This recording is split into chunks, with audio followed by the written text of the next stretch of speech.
Alright, so now that we spoke about all the settings, let's learn how to apply this underwater. Everything we just spoke about really applies for above water as well. It's just general photography. And if you didn't know this so far, it's very, very important that you learn regular photography before you switch to underwater. So how do we apply all of these settings underwater? So we're going to talk about shutter speed underwater, aperture underwater, and ISO underwater, and what are the specific tips for each and every one of them. So when we talk about shutter speed underwater, then generally shutter speed controls the background, also known as the ambient light. And the reason is because when you're shooting with a strobe, which is what most underwater photographers do, then the strobe is not affected by shutter speed at all.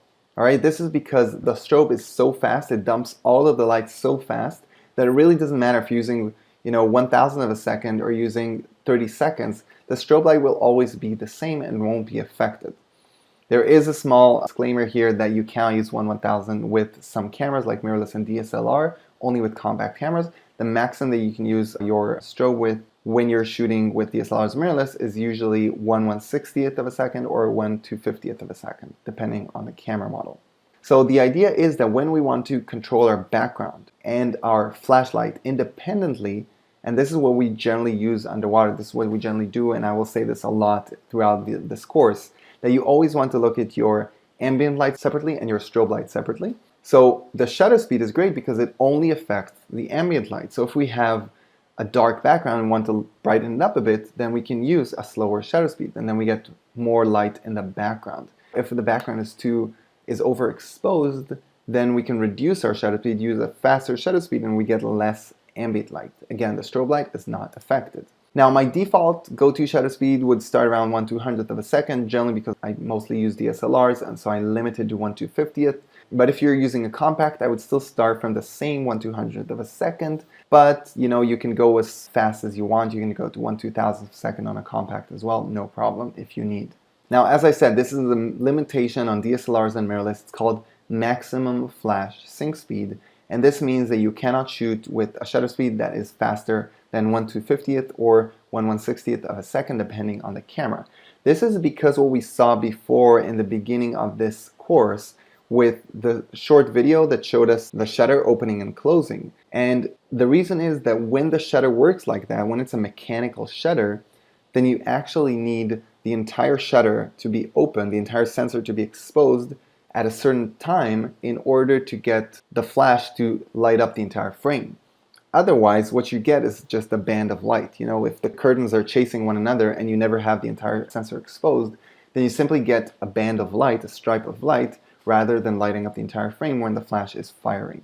So the idea of shutter speed underwater is really to freeze subjects underwater. Sometimes we use the flash to freeze them, this is quite common, but if you're not using a flash, then you're actually relying on your shutter speed to freeze your subjects underwater, and this is why when you're not using a flash, you want a very fast shutter speed in order to freeze motion, all right? Because you don't have the light to freeze the motion for you, you don't have the strobe to do that for you, you really have to do that with shutter speed.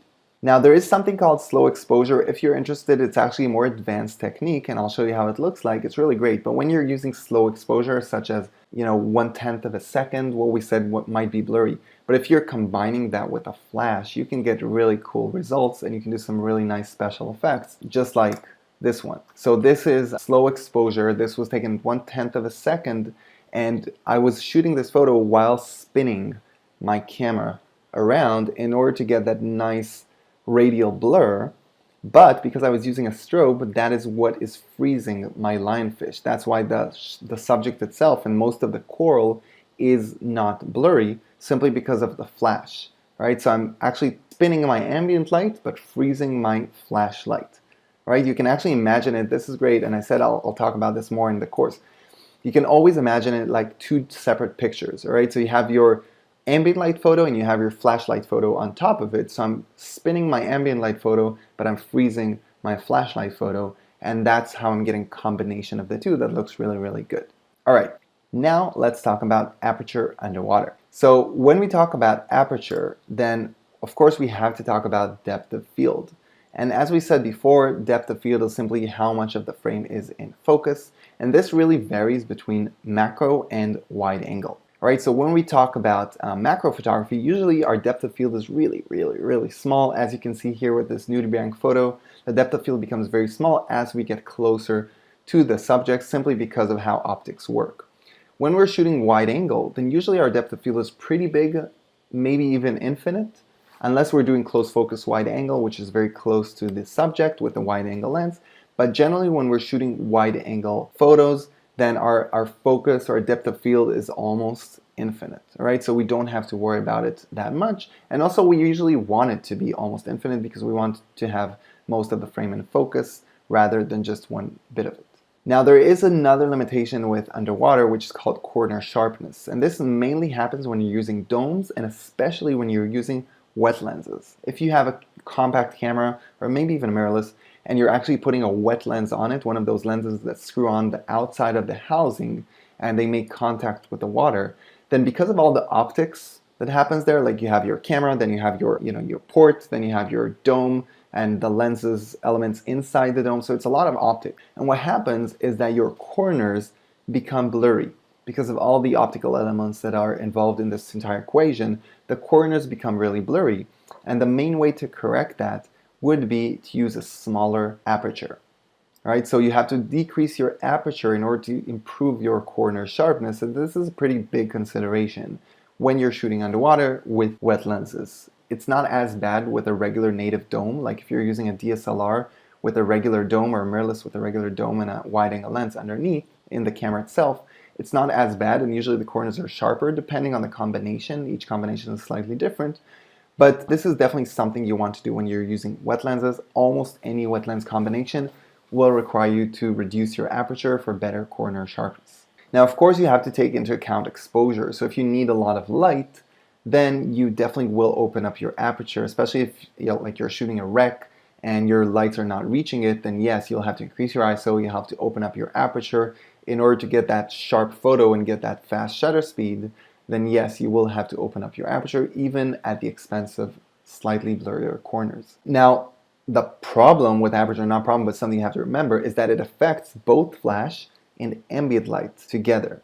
All right, so once you change your aperture, then it changes your ambient light and it changes your strobe light. So you really have to remember that. If you're just trying to adjust one of them and you change your aperture, then you might have to increase like the flash output or something like that. You might have to balance it because it's going to affect both of them.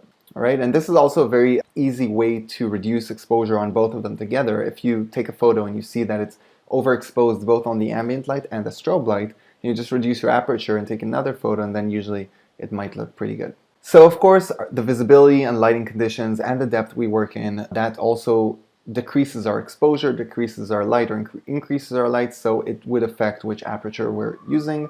So if we're shooting very deep, we might need a wider aperture. If we're shooting very shallow, we might need a smaller aperture in order to avoid that amount of light. So it really varies according to that. And the third one, again, is ISO. So ISO, generally just what we say is to use the lowest possible. And when I say, again, the lowest possible is the lowest when you still have fast enough shutter speed in order to freeze your subject. If you need a faster shutter speed, the first thing you do is increase your ISO to get a faster shutter speed. Sharp image is always a priority. As I said, you might have a little bit of noise when you increase your ISO, but it's not a big deal. You can really clean it out in post-processing very, very easily. And the main thing you want to consider is having a sharp enough image. Otherwise, it just goes in the trash, to the recycle bin right away if it's blurry. Now, when I'm shooting with a flash, then generally I will have enough light from my flash so I can use low ISO in order to get better quality. If I'm shooting without a flash, then I definitely want to increase my ISO depending on the depth, depending on other elements, of course, what I'm shooting. But in general, I automatically increase my ISO, and if I'm shooting deeper, lower visibility, whatever, less light, I'm going to increase it much higher, like to 16 or 3200. Or if I'm just shooting a regular photo at standard depth without a flash, then I would use like 400, maybe 800, more or less. And again, this is our ISO. Always remember that, sensitive guy, if you forget what ISO means.